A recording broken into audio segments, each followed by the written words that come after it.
जो है ये तोशा खाना से मुतल्लिक जो उसका केस है वो चल रहा है, ज़ेर समात है इलेक्शन कमीशन में। अभी मुझे पता लगा है कि उन्होंने आके सरगोदा में ये कहा है इमरान खान ने कि मैं तोशा खाने का ओपन ट्रायल का मुतालबा करता हूँ। ओ भाई, ओपन ट्रायल तो हो रहा है, मीडिया ट्रायल के बीच में बैठा होता है, हर तारीख पे मीडिया के नुमाइंदे अंदर बैठे होते हैं और मीडिया के नुमाइंदे ये देख रहे हैं कि तुम अभी तक जवाब नहीं दे सके।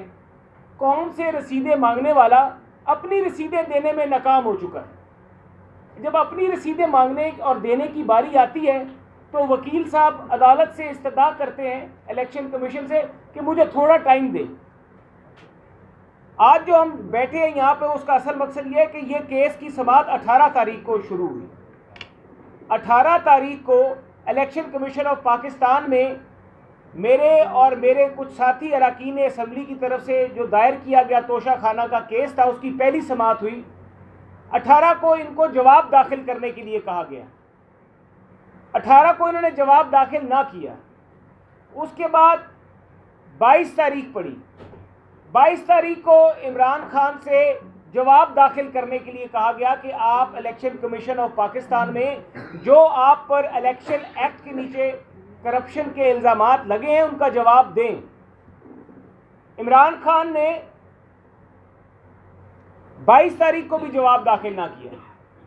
22 तारीख को फिर उनके जो वकील साहब हैं उनको फिर टाइम मिला, उन्होंने लंबी तारीख लेने की कोशिश की लेकिन उनको 29 तारीख मिली।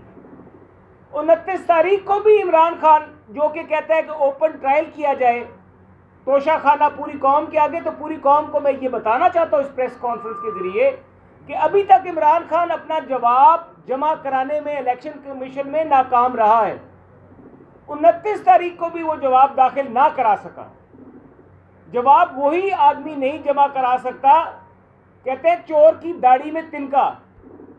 जिसकी दाढ़ी में तिनका है और उसको पता है कि उसने करप्शन की है, उसने ये तोशा खाना से तहाइफ लेने के बाद अपने असासों में जाहिर नहीं किए और अब वो छुपाने की कोशिश कर रहा है और उसके पास जवाब मौजूद नहीं है, तो उस मैं समझता हूँ जो टके मार, मैं तो लफ्ज़ इस्तेमाल करता हूँ क्योंकि छोटी छोटी चीज़ों से लेके रोलेक्स की घड़ियाँ तक भी हैं, तो वो जो टके मारियाँ इमरान खान ने तोशा खाना में की हैं 29 तारीख को भी उसका जवाब दाखिल नहीं कराया। ये ऑफ़र करता हूँ कि अगर आपके पास रसीदें नहीं हैं तो आपकी रसीदें मेरे पास ये मौजूद हैं। ये वो रसीदें हैं जो इमरान खान साहब ने ख़ुद स्टेट बैंक ऑफ पाकिस्तान के ख़जाने में ये रकम जमा कराई है और ये वही रकूम है जिनका वो कह रहे हैं कि मुझे इल्म नहीं है और जो कि उन्होंने रकूम अपने गोशवारों में ज़ाहिर नहीं की और छुपाते रहे।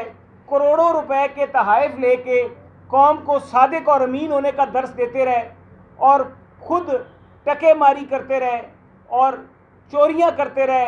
पूरे का पूरा तोशा खाना उठा के बनी गाला ले गए। वो तो कहते थे कि मैं एक डायरी लेके जा रहा हूँ, तो वो जो डायरी है उसके बीच में हिसाब किताब है सारा कि उसके अंदर के क्या क्या चीज़ें इन्होंने वसूल की हैं तोशा खाना से।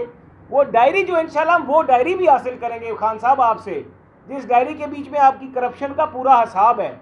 अब आपको अपना हिसाब भी देना पड़ेगा और अपनी ये रसीदें जो कि हमारे पास मौजूद हैं, जिस तरीके से आपने सरकारी ख़जाने में जो तहाइफ हासिल किए, उनकी जो रकूम जमा कराई हैं जो कि आपने अपने गोशवारों में ज़ाहिर नहीं की, और एक सहाफ़ी की जो रिट हुई थी पाकिस्तान इंफॉर्मेशन कमीशन में, और पाकिस्तान इंफॉर्मेशन कमीशन ने जब फ़ैसला किया तो फिर आपने वज़ीर आज़म के हैसियत से अपने इख्तियारात का नाजायज़ इस्तेमाल करते हुए कैबिनेट डिवीज़न के ज़रिए पाकिस्तान इंफॉर्मेशन कमीशन के ख़िलाफ़ आपने एक रिट करवाई इस्लामाबाद हाई कोर्ट में ताकि ये रिकॉर्ड ना दिया जा सके। आप अपनी चोरी छुपाते रहे। आपने 2-2.5 साल अपनी चोरी छुपाने की कोशिश की। इधर आप हर सियासी जमात के कायदीन को इंतकाम का निशाना बनाते रहे, उनको चोर चोर कहते रहे और सबसे बड़े चोर आप खुद थे। और जब इस्लामाबाद हाई कोर्ट ने ये ऑर्डर किया कि ये तोशा खाना का तमाम रिकॉर्ड जो है इसको पब्लिक किया जाए, तो उस ऑर्डर के बाद आपको ये रिकॉर्ड जाहिर करना पड़ा। फिर जब आपको अपनी जान की फिक्र हुई कि अब मैं फंस चुका हूँ, तो आपने बाद में जाके अपने अकाउंटेंट्स के साथ बैठ के इस चीज़ को सीधा करने की कोशिश की, जो कि बिल्कुल गैर कानूनी है। अगर इस मुल्क का एक 2/3 अक्सरियत रखने वाला वज़ीर आज़म एक सुप्रीम कोर्ट के फैसले से अपने बेटे से तनख्वाह ना लेने के इल्ज़ाम में, और नवाज शरीफ साहब ने तो वो अकामा अपने पासपोर्ट के साथ जाहिर किया हुआ था, इलेक्शन कमीशन ऑफ पाकिस्तान में छुपाया भी नहीं था, आपने तो ये करोड़ों रुपए के तहाइफ लेके जाहिर नहीं किया इलेक्शन कमीशन ऑफ पाकिस्तान के आगे। 29 तारीख को इलेक्शन कमीशन ने दौरान समाअत ये कहा था कि इमरान खान साहब के वकील ने ज़ाती हैसियत में रिक्वेस्ट की कि मैं एक वकील होने की हैसियत से इलेक्शन कमीशन के फुल बेंच से दरख्वास्त करता हूँ कि मैं एक वकील होने की हैसियत से आप मुझे कुछ दिनों का टाइम दे दें ताकि मैं जवाब दाखिल कर सकूँ। कभी इनके वकील साहब कहते हैं कि हमारे अकाउंटेंट्स के दफ्तर बंद हैं, कभी वकील साहब कहते हैं कि छुट्टियां हुई हैं। अब मुझे लगता है ये ना कहें कि KPK के सलाब में हमारे अकाउंटेंट्स के और वकला के दफ्तर भी बह गए हैं। इनसे किसी चीज़ की भी उम्मीद की जा सकती है। इलेक्शन कमीशन ऑफ पाकिस्तान ने हुक्म ये दिया और हदायत दी इनके वकील को कि सोमवार के दिन आप इनको अपना जवाब पहुंचाएंगे, ताकि जो हम लोग हैं जिन्होंने ये रेफरेंस फाइल किया हुआ है हम उनका जवाब सोमवार को पढ़ लें। अभी दिन के 2:20 हो चुके हैं, इमरान खान का जवाब हमें मौसूल नहीं हुआ। इलेक्शन कमीशन ऑफ पाकिस्तान ने इमरान खान के वकील को ये हदायत की थी कि आप सोमवार के दिन जो अगली तारीख है उससे 2 दिन पहले अपना जवाब पहुंचाएंगे इनको जिन्होंने आपके खिलाफ रेफरेंस फाइल किया हुआ है। लेकिन आज 2:20 हो चुके हैं और इलेक्शन कमीशन के हुक्म के मुताबिक इमरान खान के वकील ने अभी तक अपना जवाब ना हमारे वकला के दफ्तर में पहुंचाया है, ना ही हमसे कोई रब्ता किया। मेरा ज़ाती नंबर भी इमरान खान के वकील के पास है और मेरे से भी उनका कोई रब्ता नहीं हुआ। तो कौम को जो ईमानदारी और दयानतदारी का दर्स देने वाला खुद इंसान है, वो सबसे बड़ा चोर भी खुद है। और अब मैंने जो सवालात इमरान खान से पूछे हैं उनकी तफसीलात बहुत आसान है कि तुमने जो 2018 से 19 में मोहम्मद बिन सलमान से जो तहाइफ वसूल किए, उन तहाइफ के जो तुमने पैसे लिए या तुम्हें तहाइफ मिले वो तुमने इलेक्शन गोशवारों में, इलेक्शन कमीशन में जाहिर किए हैं कि नहीं किए। और उसका इलेक्शन कमीशन का जो गोशवारा है वो वहाँ पर रिकॉर्ड का हिस्सा है। अगर इमरान खान साहब के पास रिकॉर्ड मौजूद नहीं है तो मेरे पास रिकॉर्डिंग के नीचे, और आप अगर वो नहीं वहाँ पर कराते तो आपको पता है कि उसकी सज़ा क्या है। इमरान खान साहब, अब आपका अपने हिसाब किताब का वक्त आ गया है। कौम को अगर आप सादिक और अमीन का सबक देते हैं तो अब आपको खुद ये हिसाब देना होगा कि आपने ये असासे क्यों नहीं ज़ाहिर किए। वो बुशरा बेगम को जो करोड़ों रुपए के नेकलेस, करोड़ों रुपए के टॉप्स, करोड़ों रुपए की घड़ियाँ जो तहाइफ में मिली और आपने टी सेट से लेके चोगा तक भी नहीं छोड़ा वहाँ से तोशा खाना से लेने में, तो मेरा तो ख्याल है अब आपका वो वक्त आ गया है कि आपको ये हिसाब देना होगा। एक तरफ आप फॉरेन फंडिंग के केस में 8 साल आपने वो मुकदमा लटकाने की कोशिश की है।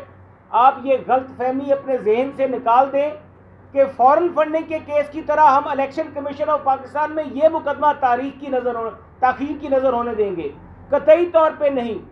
दस्तूर पाकिस्तान में इस केस का फैसला 90 दिन में होना लाजमी तौर पे लिखा हुआ है और पाकिस्तान का दस्तूर जो है उसके ऊपर अमल दरामद करना पाकिस्तान के तमाम अदारों की जिम्मेदारी है। और इसलिए आपके वकील को यहाँ पर उस तरीके से मौके नहीं मिलेंगे जिस तरीके से आपने फॉरेन फंडिंग केस में बैनुल अक़वामी जो कंपनियाँ हैं उनसे पैसे लिए, बैनुल अक़वामी शहरियों से पैसे लिए और जाहिर नहीं किए, और 14 रिट पिटीशनें इस्लामाबाद हाई कोर्ट में और मुख्तलिफ अदालतों में की कि फॉरेन फंडिंग केस का फैसला ना हो। तो यहाँ पर आप किसी गलतफहमी में ना रहिएगा क्योंकि यहाँ पर कोई कॉम्प्लिकेशन नहीं है। आपने एक गोशवारा इलेक्शन कमीशन ऑफ पाकिस्तान में दाखिल किया है, ये रसीदें मेरे पास मौजूद हैं। आपने हमें ये बताना है कि ये रसीदें जो हैं आपने अपने गोशवारों में जाहिर की हैं कि नहीं की।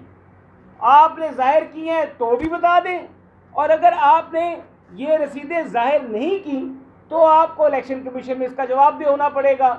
और आपको पता है खान साहब, इसकी सज़ा जो है वो 3 साल जेल भी है, इसकी सज़ा में जुर्माना भी लगेगा, इसकी सज़ा में 5 साल की नाअहली भी है, और ये सब चीज़ें इलेक्शन एक्ट में वाज़िया तौर पे दर्ज कर दी गई हैं। और अब आपको अपना जवाब, आज हमने आपके वकील साहब को ये बहुत अच्छा जरा जल्सा से चेक